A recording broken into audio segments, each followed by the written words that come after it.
As a little boy, no film or television show for that matter ever truly terrified me the way 1979 Salem's Lot did.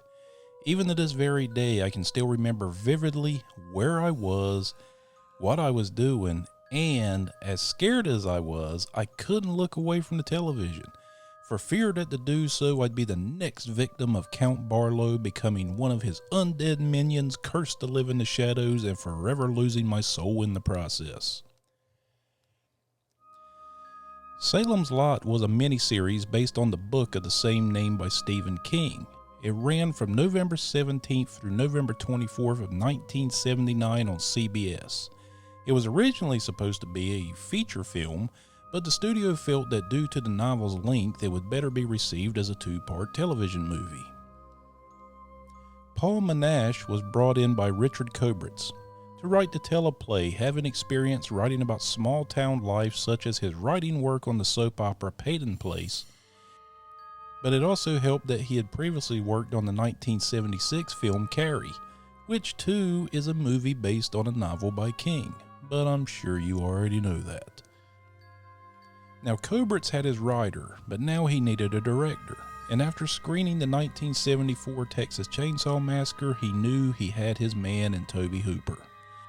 At the time, Hooper himself needed some new life breathed back into his career as a filmmaker, especially after the failure of 1976's Eaten Alive, which, to be fair, in my opinion, is a misunderstood horror classic. Hooper is and was a master of the grisly and macabre, which made him the perfect choice to direct this two-part miniseries. Working off a budget of $4 million, filming began on July 10, 1979 in Ferndale, California, and ended on August 29th of 1979.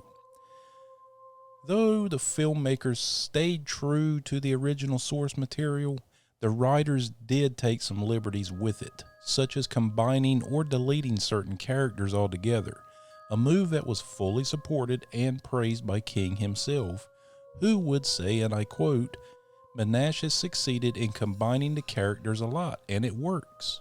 Stephen King, end quote. Now, Tobe Hooper would also go on to say this about working on Salem's Lot. Salem's Lot does not rely on the same kind of dynamics as the Texas Chainsaw Massacre. This film is very spooky. It suggests things, and always has the overtone of the grave. It affects you differently than my other horror films. It's more soft-shelled. Director Tobe Hooper explains, "A television movie does not have blood or violence. It has atmosphere, which creates something you cannot escape. The reminder that our time is limited and all the accoutrements that go with it, such as the visuals." End quote. The series starred Starsky and Hutch star David Soul as the main character Ben Mears, a successful writer who was returned to his hometown of Salem's Lot, Maine to write a book about the infamous Marston House, which is now occupied by Mr. Straker, played by James Mason, and the mysterious Kurt Barlow, played by Reggie Nalder. But shortly after returning home, things take a tragic and terrifying turn as the local townsfolk begin to die under odd circumstances. But there, I gave you a taste of the plot. Just a little taste. I'm not giving you any more. If you want more, you're gonna have to watch it. So with that said, if you've not seen this series, you can get it on just about any streaming service, either for free or for less than $5. That's about how much I paid for it on Amazon. You're welcome, Jeff Bezos. Though it's very dated, the vampire makeup to me is some of the best ever. It gives a huge nod to Count Orlok from the Nosferatu movie in 1922.